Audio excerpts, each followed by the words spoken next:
Finally, Cheltenham's back, which means that myself and Tom get to talk at length about the cards and all the good racing we're going to see over the next couple of days. It looks super competitive, so if you want to watch or you want to listen, find us in all the normal places. But for now, we're going to kick off straight away, not hold back, straight into the handicap hurdle. Kicks off at 1:15. And I think it's a super competitive race, but I really fancy one. But before I do, Tom? Yeah, very competitive. In the air, comes here in really good form. Won both his starts in Kenton now since joining from Adam West. He's the 3-1 current favourite. The horse I really like is Push the Button for the Twist and Davis team. They start the season off really well. He ran a nice race in behind a Canto Bruno at the meeting last year when finishing 4th.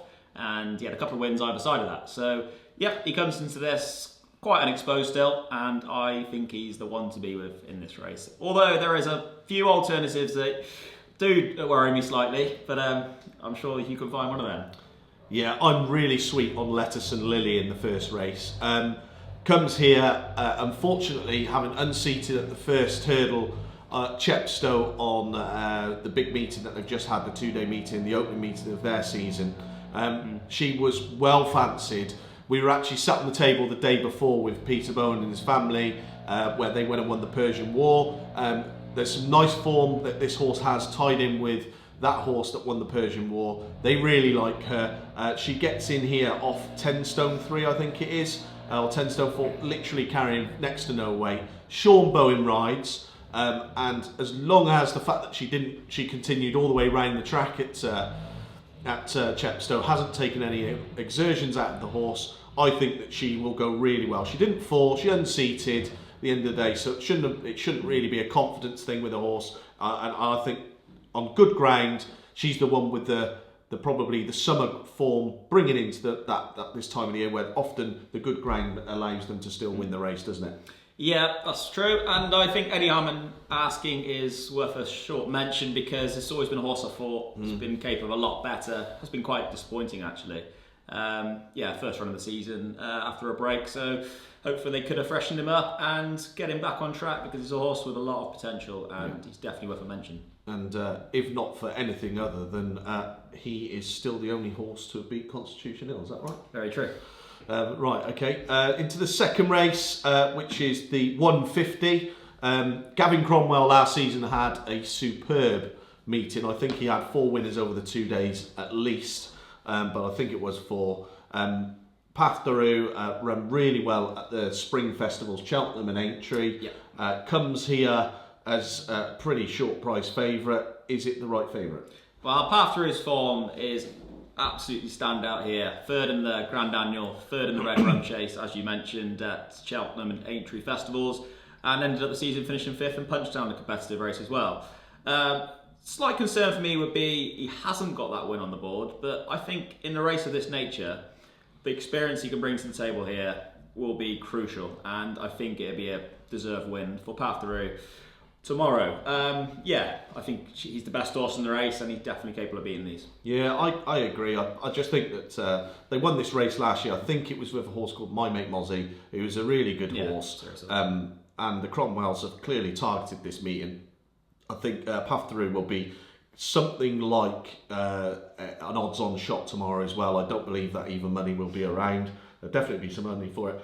A notable mention for Noble Anthem for Adrian Keithley and Robbie Dunn. Robbie will be doing some lives with us tomorrow, so we're looking forward to that. But he's priced up here at 40 to 1, and I know it's only a 5-runner field, but that's no 40 to 1 shot, I can tell you that for free. Won very, very well last time out. Clearly a progressive horse, and some of these have got a bit to prove as well, I think. Yeah, Noble Anthem was a very good winner last time in a very minor handicap, but rides on the back of a nice win, and they'd be looking to nick a bit of place money. I think San Salvador's the one probably to chase Path Daru. It's got the act together the last twice now winning, so yeah, I think that's your forecast if you want one. Yeah, okay, so there we are. There's a forecast from Tom there. The 25 past 2 gets us rolling. Some good old names, as National Hunt Racing does, like the flat possibly can, is that what we get to see is year in, year out, we see some of those horses that come back time and time again, and this is a race that throws up some good names. It's a very competitive race actually. Triple Trade and Dancing on My Own both won at the meeting last year on the Friday and Saturday. So yeah, they're coming back from a break and they've proven sort of they can do it fresh. I think Triple Trade is probably the one to side with. I think he's probably the better handicapped out of the two. And Tizard's kicked off the season in really good form. Matata is the likely favourite. Probably is the best of these. It's not the easiest of rides. Seems to race a bit keenly and yeah, it'll all be sort of down to how he behaves on the day. But yeah, it's going to be an interesting race. I'm going to go with Triple Trade to win for the second time in a row. Yeah, this meeting. Okay. He might not like this, but I'm with him. I had a good look through this race last night, and I just thought Triple Trade at the price was the value in the race. I would say that that the Skelton's horse Calico as well is capable of better than what we've seen so far. A lot was thought of that early doors, but yeah, I think Triple Trade, it just looks the right type of race for him, and the Tizard form are in. Tizard Yard are in cracking form. Really good form, yeah. I think Scarface is their other runner. That's a really nice horse as well, actually. Really got his act together last season. Was barely out the first for him, ended up winning 3 races as well. Yeah, I think he's horse probably to follow for the season as well. He's really got his act together, and I think he's one that could probably chase Triple Trade home and get them a 1-2. He was third at Cheltenham last time on probably similar ground, so definitely not without a chance. Yeah, a very competitive race, I think, is what we would probably conclude on that one. In the next, it's the 3 o'clock. I'm glad we're able to talk about this. Nice early price, but strong foundations for Sam. Your brother runs in this race. It is going to be a tough race. It's a Grade 2 after all, so it should be. But I think we've had a discussion. I don't think it's the greatest Grade 2. What do you think? Yeah, look, he's in really good form. Samfield's come on again since his last win at Warwick. Yeah, he's probably pitched in a lot higher here in a Grade 2, and he's going to have to step up. If we can nick a bit of place money, it'd be great. Yeah, Gail Marley's the worthy favourite. Currently around 4 to 6. I think he's won his last 6 or 7 races, so yeah, probably be a tough nut to crack. But he comes on the back of a break, so we're probably going to be hoping that probably doesn't reappear in the same form. Might be wishful thinking. Valgram for the Skeltons. We actually finished behind that one in a bumper here actually last season, so we've got a bit of a to find on him as well. However, we raced a bit keenly that day, and Sam felt there's a lot more to come, and hopefully it could be a good season, strong foundations this time round. So. Yeah. I'll probably be a watch and brief race, to be honest, for me, because it's very difficult quite often with these horses where they've got lots of ones next to their name, and they seem to have racked up these wins and find it pretty easy. But this is a race where they're all coming together, and I think it makes it more of an interest. What I would say is I don't think Gail Marler should be odds on. I think the market's a little bit wrong, to be honest. I think Gail Marler has achieved enough to achieve a rating of 135, which probably puts her as a worthy favourite, but there's so much untapped potential in this race that she just might come up against one or two that have got plenty in hand going forward. It doesn't look, like I said, the greatest Grade 2 on paper, and I wouldn't expect, unfortunately, any of these to be winning at the Cheltenham Festival. But all the same, it looks a competitive race. Yeah, it's worth a mention for Brave Knight. I don't think Nichols' horses are in great form at the moment. However, this one only won 55 days ago, I believe, and beat a horse called Dodge Along. Dodge Along went on to bolt up at Chepstow last weekend, so that form really stacks up well, and interesting to see the market on the day for if they come for Brave Knight. So. It's definitely, if put it this way, if Nichols was in better form, and there didn't appear to be anything wrong with those horses, it's really good form. It would be the one to back. Right, we go into the 3:35. Yeah, again, a lot of these names that you're going to have seen time and time again.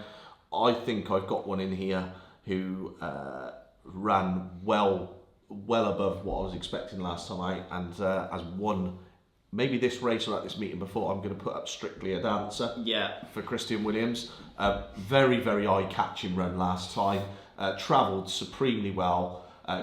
Tried to go up the inside. His run got kind of cut off, and I think, I can't tell you who the jockey was on the day, but he definitely minded the horse, and you could just tell that was with a view for better days. This horse is an autumn and then a spring horse. seems to struggle throughout the winter for one reason or another, and I think Strictly a Dancer's a good bet in that race. Yeah, well, I wouldn't have much more to add from that. I watched him at Chepstow the last time and really travelled up strongly and possibly just needed it in the end. But still ran a very respectable race.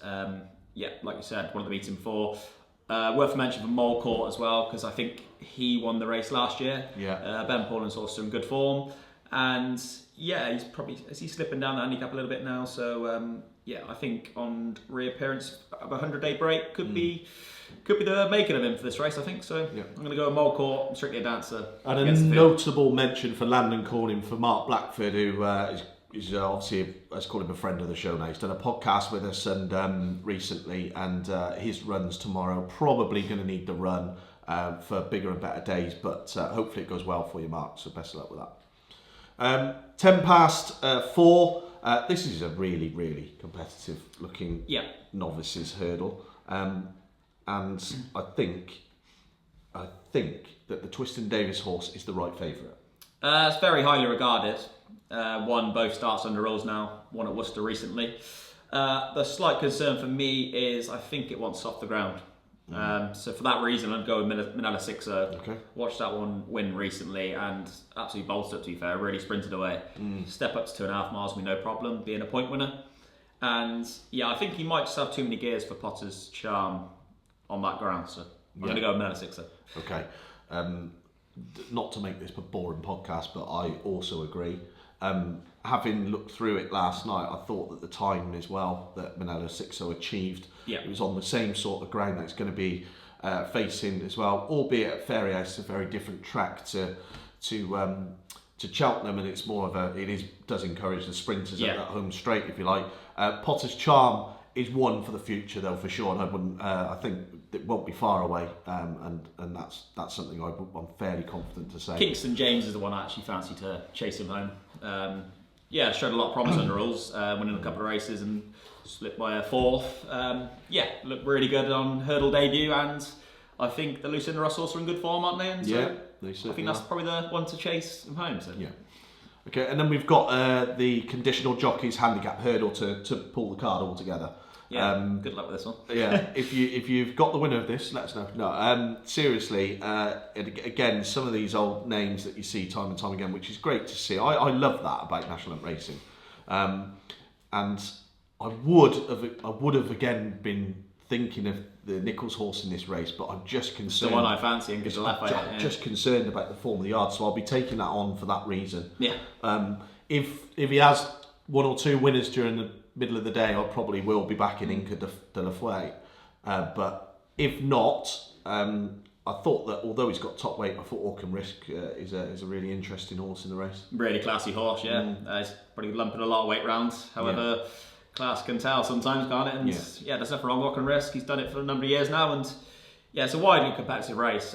Fiercely Proud is currently favourite. Ended up finishing 7th in the novices final at Sandown, which is good, strong form. But yeah, I'm going to take a chance on the Inca de la Fouet for Paul Nichols. Okay. Wouldn't have a massive bet on this race, but it's a horse I've always sort of liked, and I'm going to sort of give away the fact that their horses aren't in great form, and just going to take a chance. So. Yeah. Okay. Well, look, there's hope those horses do turn that form around, and it won't be long. Let's face it. I'm not going to funny. Absolutely. I think they did it last year, didn't they? He's a genius, Paul Nichols, and whatever is going on and with those horses, something will turn soon. So, great. That's Friday's card. It's looking quite competitive, but hopefully we found you a few winners. Keep an eye out for our tip of the day, which will be on NAP. You try and find it in amongst all of those. Good luck, and hope you have plenty of winners on the Friday. Cheers. So it's Cheltenham. It's Saturday, which is one of the best days of the year, if you like. Even though it's only the October meeting, it's a good meeting, and it's one where hopefully we'll help you find plenty of winners. It's very competitive, probably a little bit more competitive than yesterday. So hopefully we can bell out some winners for the page, mate. Yep, going to kick off first race. We go with Marv Michael for the Irish Raider, Henry de Bromhead. It took a while to find itself actually. Won its first start in a point to point, and then proved disappointing actually when switched under rules. but actually really got himself together the last few times, finishing second and then winning his last 2 starts. The latest one, Chase debut, made all and just run them ragged actually, and looked a completely different horse. So I think Fences was definitely the making of him, and with that in mind, I think he can further progress and looks the one to be with. Yeah, they certainly don't bring them over for nothing, do they? Absolutely. I'm going to take a small punt with Guard Your Dreams. Twiston Davis yard really target this meeting at the start of the year. They tend to do really well at it as well. I liked his first run of the season where he beat Rockavango. Now Rockavango was going into that race with quite strong form. Only beat it by a nose, which probably shows that is a strong piece of form. They pulled well clear of the third, 6.5 lengths. Really sprint into that line. I just think he's going to be race fit. And hopefully the Twiston Davis team can keep him quite near the van and hopefully pick it up coming up the hill. So that was Guard Your Dreams for me and Marv Michael for yourself. Yeah. Okay. The second race, a lot of horses here really tackling the trip for the first time. Really. Well, I think it's fair to say it's going to go to an Irish trainer. I think they got the first 5 in the betting. Yeah. Intense Approach did absolutely nothing wrong this summer. Had a really good time with it. Finished second in the Persian War latest. Nothing wrong with that form. In behind Flying Fortune, who's a very good mare for the Bowens. I'm going to take a chance with Millforce for Gavin Cromwell. He's really done well at this meeting in the last few seasons now. And Unexposed Type. And ran a really nice race last time. Been one of Willie Munning's horses. And there's a write-up in the paper the other day from Gavin Cromwell saying that he was quite optimistic about his chances. So I'll go with Millforce. Okay. Just on the Intense Approach thing, I spoke to the lads at Chepstow when that horse got beat in the Persian War, and they said that the horse that obviously beat them, which absolutely trounced them for the Bowen Yard, must be a serious animal because Intense Approach is a really good horse. But Intense Approach is tackling this trip for the first time. Doesn't strike me as a natural 3-miler. He has gone a bit quick. He can go a bit quick off in front. I'm with Tom. I think Millforce for the Cromwell Yard. Is a horse that has really sort of found his way this in the autumn. Looks a really good type. Finished second last time out to quite a nice horse of Willie's, like you say. I just think that this one's probably the big improver in the field, and it could be anything, I suppose. So Millforce for me as well to beat Intense Approach. In the third race, you've got Broadway Boy is the current favourite. Yeah. Do you think he's the right favourite? Had a really good season of Fences last year, didn't he? Things didn't really go to plan in the last run in Aintree and the Mildmay Chase. But before that, ran some really good races. Actually made all at Cheltenham in one of them. Yeah. So that course form will stack up well for him. I'm going to take a chance with Some Scope. I think he's the right end of the weights. He creeps in there off 10 stone 2. And he's actually ran some nice races at Cheltenham as well. Pretty Unexposed Type still, so I think there's a lot more to come from this horse. He actually finished second in the Grim Fort. There's only a few finishes that day, but it's good handicap form, and I'm going to go with him. I'll actually be back in the same horse. Yeah. We've not actually discussed it before. So, we haven't, promise. I'll be back in Some Scope for all the same reasons Tom is. Exactly what he said is right end of the weights. If I had to put up a potential, could be anything, Chasing Fire would be the horse I'd probably put up. It's always had a lot of ability, isn't it? Highly thought of. They thought it was a supreme horse when they first had it over hurdles. A more than satisfactory start in a handicap chase last time out. A win over a handicap chase. They've been taking it up north to get its head in front, which has probably filled the horse with a lot of confidence, I'm hoping. And that one, I think, could go well. Again, does he know being in here running off 12 stone kind of pushes a few of these down in the weights, which makes it, which is one of the reasons Some Scope probably appeals to both of us, I'd imagine. So then we move on at the 255, which is a per tenth qualifier, one of the first. Obviously, they've got the many changes for the per tenths to qualify. I think it's a very competitive race, and I wouldn't be surprised if the winner comes out of any of the horses. But what do you like? Yeah, I like Al Gasparo, a very consistent horse. Probably has a bit of stamina to prove, being stepped up to 3 mile. However, was a point winner back a couple of seasons ago, so probably not too much of a problem. It was a good third at Worcester actually behind Letterston Lily, who you actually fancy for the Friday. So that's some decent form. And an Exposed Type and I think probably for the Gavin Cromwell team, we're going to hope they'll have a good couple of days. If they have a good couple of days, it sounds like we're going to be flying as well. I'll just put up at I put up Gal Road for the Twist and Davis Yard. This horse finished he ran a very good race. Finished sixth in the actual race itself in March. That was he was a pound lower now than when he finished sixth in that race. I don't think it looks the strongest of the per temps qualifiers you're ever going to see. Gal Road will not be the best handicapped horse, but possibly the horse that will run his race. The question mark on the ground for that one as well. I think most of his forms on soft. Yeah. I have noticed in the past been withdrawn on good ground. So the last 2 times it's been withdrawn, so that could happen. But I thought Gal Road at a reasonable price, especially if they're in good form. He's probably the best horse in the race, I would say. Yeah, and let's hope that definitely goes pretty well. Okay. Really good race in the next is the Matheson Holdings Hurdle, often won by quite a nice type actually this race. Yeah. What do you want to put forward here? Yeah, I think Bottler Secret brings the best form to the table. Ended up finishing second behind Cargeese in a Grade 1 at Punchdown end of last season. Again, slight question mark on the grounds. His best form seems to be on soft, but again, Gavin Cromwell mentioned the other day that on the flat he sort of wasn't the quickest. Sort of softer conditions over a mile didn't really see him to his best, but stepping up to 2 mile on better ground, he's probably not as worried because that extra few furlongs will sort of play to his strengths, I think. So. Okay, and that's going to be your selection in the race, isn't it? Yeah, I think Bot the Secret. It's clearly, although I agree about the ground thing, he's not short of pace, and the fact I would say is that race at Punchestown turned into a bit of a sprint actually when they come round the bend in the end. Give Me 5 was in that race, and I can see that is if you like, if there is an anti-post angle in the race, that's definitely the one that's been sort of punted really well, and I can understand why, because go back last year, Give Me 5 for Harry Derham, they took it over to the same race that the Secret won, didn't it? No, I think it was behind. Oh no, you're right. It was Fairy House. Behind Jay de Grugy, I believe. That's right. Yeah, I might be wrong, but yeah. And I think Bottler Secret's last run is extremely good in the context of this race. He definitely bottomed out this horse that day. It was 4th to Bottler Secret. Sorry. Yeah. Okay. Yeah. So they definitely know that this horse has got a lot of ability. I'd just be a little bit alarmed about with this one in particular. It's just the bounce factor with this. It's got to really bounce back because that last run was not that impressive at all. I know you've mentioned and we talked about Dodger Longs in previous form. That was a good piece of form last time, wasn't it? Absolutely bolted it. Yeah, comes here in really good form. So yeah, if you fancy that one, I could see why. Yeah, and even Bill Balboa ran a really good race last time, and Braden Fass's No Mug. It is actually quite a good race, but I just agree with Tom on this one. I think Bottler Secret's a class act, and he could be something quite decent later on in the season.